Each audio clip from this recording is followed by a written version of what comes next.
Hey everyone, Christian at YocoWood, and there's no other place I'd rather be than right here in my shop. I'm a bit new to the YouTube platform, and I figured one of my introductory videos should just be a shop tour. So check it out.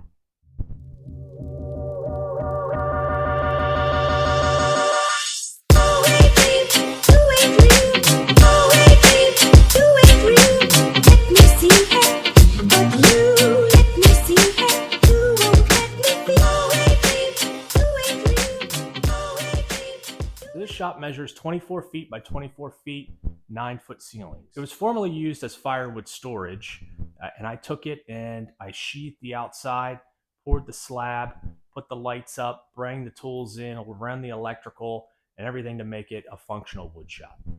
It's also detached from my house, so it makes it a lot easier in the early mornings and late evenings to work out here without disturbing the rest of the family. So come on, take a look around, and I'll point out some things and show you a little bit of my workflow, the reason that I have things set up the way that I do. The centerpiece of any good wood shop is the table saw. It's one of the most used tools in my wood shop. It's the Harvey Ambassador C200 10-inch table saw. It's got a nice, standard rolling fence. And for the money, I got this when Harvey was just first starting out, so I got it at a really good deal. It's a 110-volt machine, and eventually I'll probably go a little bit heavier duty. But for my needs right now, with the things that I'm making, it handles everything pretty well. So continuing in the center, just beside the table saw, are my table saw accessories. I've got the Dado Zero clearance, a feather board. I've got more table saw accessories in that drawer, and then in the bottom drawer, I've got rags. This is my rag drawer. I've got two kids and a wife, so they've got a lot of clothes that it either gets ripped, stained, and then it comes out to me. Another one of my heavier used tools is the planer. This is the Laguna PX16, and this thing is amazing. It's got a helical cutter head. I think they call it the Sheelix, Sheer Tech, sorry. And it's got rollers that extend. It's really heavy duty. It really chews the wood up. I'm planning on doing a review on this, sort of a check-in after having it for about a year, but it's having any problems with it. I haven't even turned the four-sided carbide blades yet, so it's been well worth the money so far. Right behind the assembly table is a nice hanging storage cabinet. This is a Steve Ramsey design. I took his online course back in 2019, 2020 to sort of brush up on my skills, and it sort of helped me to make a few things that I needed for the house and the shop. So it's got nice drawers, really, really handy for just when I'm working here at the assembly table, turn around, grab whatever I need. I've got pneumatic and electric nailers, my track saw, and then some other miscellaneous things here. The circular saw, jigsaw, glue, my charging station, my drills, and then some other supplies. And then right beside this storage cabinet, I've got my two sets of headphones. One dies, I go to the next one. I've got a carpenter square, and then I've got something that I made just not too long ago. Just whipped it up in a couple minutes. A sandpaper organizer, and sort of just labeled each one because I felt like every time I went to go get my sandpaper, it was all over the place. So this is a good way to organize it really easily.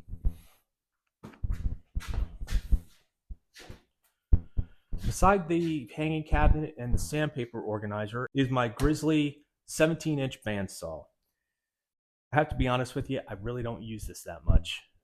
When I bought it on Craigslist for a pretty good price, and I envisioned using it for resawing a lot of thicker material. I have it wired for 110, and I think maybe if I wired it for 220, I think that it might cut through the wood a little bit better, but it struggles a bit. I have a smaller blade on there now because it does kind of work a little bit better with a smaller blade. A whole lot. I've got stickers on here. If you'd like a sticker, let me know in the comments. I'll send you a sticker, and you can send me a sticker. We can sticker swap that, and I'll put it on my bandsaw. So just beside the bandsaw are some miscellaneous clamps, quick clamps, and then I've got my first clamp rack. For some reason, I decided that it would be a good idea to have two clamp racks in opposite sides of the shop. Um, I'll probably combine those at one point, but this is the first clamp rack that I made. There's no clamps in it because right now I actually have a big glue up that I'll show you in a couple minutes. So I've got the quick clamps, my first clamp rack, and then I've got the Harvey G700 dust processor. This thing is amazing. It's a very unique design. Usually the dust collectors go up in size. This one's out, so you can put storage over top of it, but you just open it up, and it's all contained in here. It's a really nice design. It's got an alarm to let you know when the bag is full. I wish it was a little bit bigger, as always. But yeah, it works really well. And on top of that, I sort of have a makeshift sort of table thing just to try to get some storage. I have a laser here, which I haven't used since I bought it, really. And then I've got the rigid oscillating spindle sander. And my plan is to put this somewhere centrally located so that eventually I can hook up the dust collection to it or the dust extractor and be able to use it a little bit more proficiently. It's not in a great spot for where I need it right now, but it gets it out of the way, and that was sort of my first concern. Of my dust extractor, I was having a bit of a problem with sheet goods and where to store them. So I made a bit of an ad hoc storage section here to hang it from the ceiling so that it keeps it out of the way.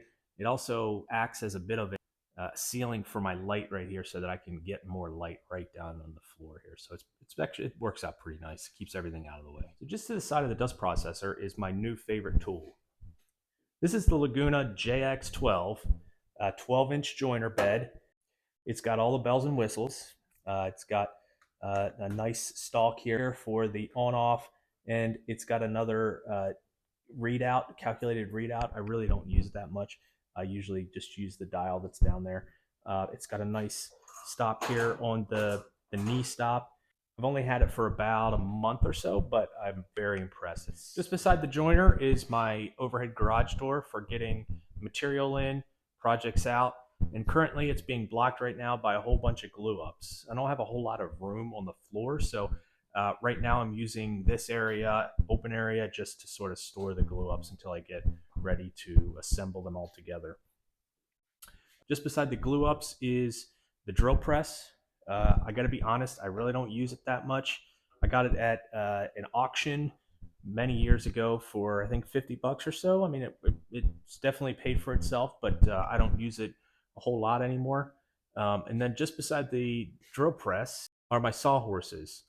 I got these sawhorses last year for Christmas, I believe. They're really nice. They sort of fold up by themselves, and so I made a little wedge here to just take them on and off, and it's just a simple storage technique. Just beside the drill press is the entry in and out of the shop.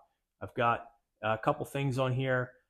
The latest plan that I'm working off for my project that I'm working on right now, and then this is where I account for my hours as I go out of the shop in the mornings. I usually check the time, put down how many hours I have to sort of get a historical perspective on how long it takes to make one thing or another.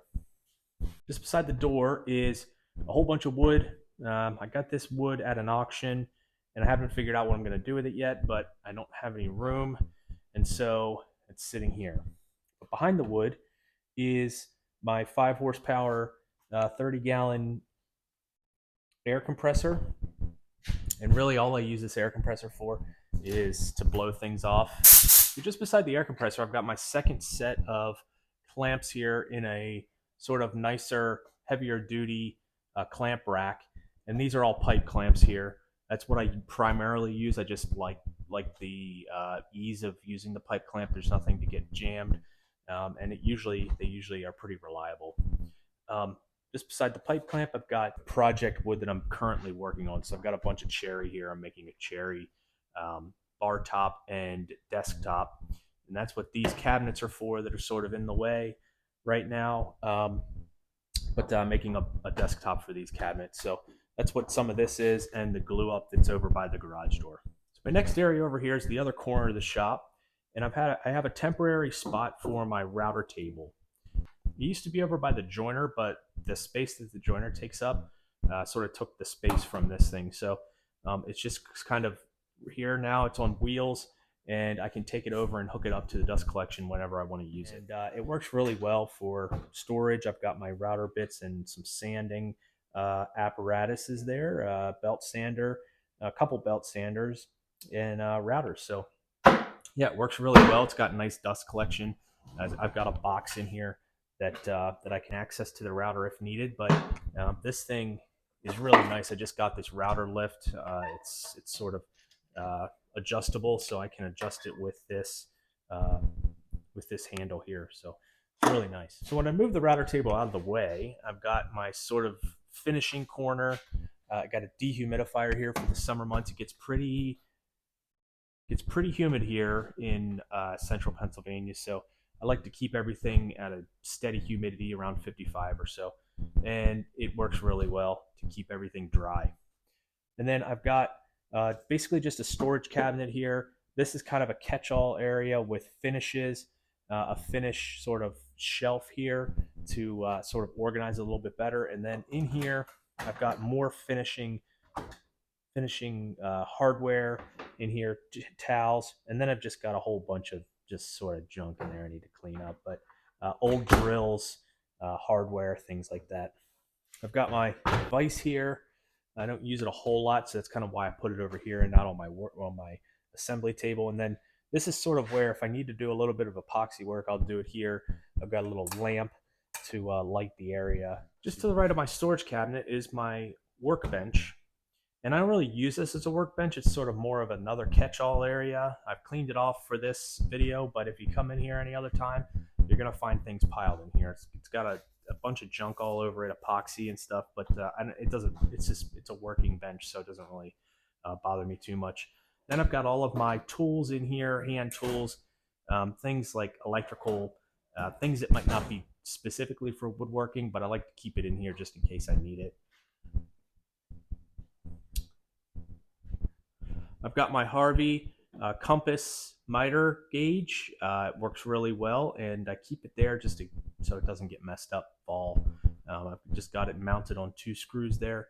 I've got a nice little sign that my daughter got me, and it's been hanging here ever since I started the shop. So next thing is I've got a hardware area here. This is another catch-all for little pieces of hardware. If I need something, I got to dig through basically every single one, and it's always in the last one that I check. Up above here, you can see this is sort of miscellaneous wood. A lot of it's live edge. I've got some old hardwood flooring up there. Now I made this rack with the intention of storing wood and actually using it, but I really don't use any of the wood out of here. So I think eventually I'm going to start cleaning it out, start trying to make a concerted effort to use the wood that's up there. The problem is the projects that I'm doing now, they're bigger, and these are sort of just one-off pieces that would be good for a charcuterie board, cutting board, things like that. Just beside my workbench is my miter station. I built this many years ago, and it works. It's functional. It's not the greatest. The fences really aren't that great. I kind of made this when I was first starting out, so it's not the greatest, but it does the job. I've got some storage in there, some little things, nothing too crazy. I've got another little air compressor, and then a lot of offcuts down here that I keep, and I'll use that a lot of times for scrap, or if I feel that I want to make a cutting board, something small, I'll use some of that stuff. One of the best things I did was build this dust hood.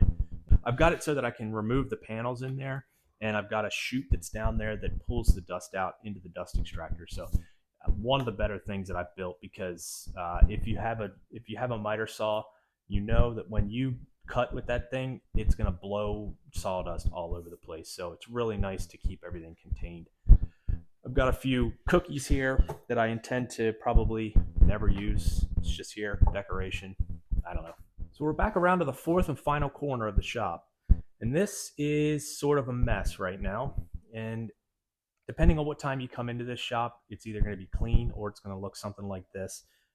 This depends on if I've taken all the scraps out. Usually this is the area where everything accumulates as I'm working on a project, and then I eventually take it out to burn it, or keep some.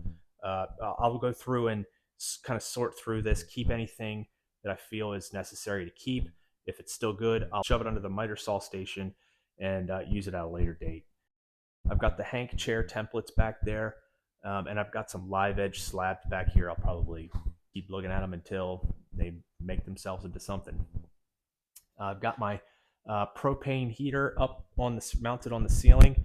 That thing is a game changer. It really helps to warm the place up really quick. Now we're back to the assembly table, and just behind the assembly table, I've got my Merca dust extractor and orbital sander. I've got it hooked up so that I can hang it here, so I can hang the hose here, and then when I'm ready to go, start sanding, I've got a little hook here, and I can hook it in here and take all the weight off of the sander itself. It's a little bit better ergonomics. I've got my domino and dominoes here too, stacked on top of the Merca sander. Kind of works pretty well because it actually keeps the sander up here sort of at arm level so that I can grab it. And then when I'm done, I just put it back on top of here. Behind the dust extractor, I've got sort of my Craig corner, my joinery. I've got the Craig jig, a bunch of screws here, and then some other miscellaneous screws and pieces of hardware. Just beside the Craig area are my chisels. I plan to work to expand this quite a bit. As you can see, I've only taken up not even a quarter of the area that this can hold. So that's sort of something that I'm going to work on in the future, get some more chisels, start doing some more hand tool work, hopefully. Just below the chisels are all of my wood glues, and I use these all the time. The Star Bond activator too. It works really well. I've got a various viscosities and colors. So I think the last thing to show you is the piping for my dust collection. This took a bit of planning based on where my tools were at, but I think I did an okay job. I've got the dust collection going all the way back to the miter station. And then it also travels off on a Y up and over across the ceiling and down to my planer and table saw, and then takes another turn up here, goes down to the joiner and what used to be the router table. So I hope that you enjoyed taking a look around my shop. If you have any questions on what I do, how I do it, any of the tools that I've got, just let me know in the comments, and I will see you later.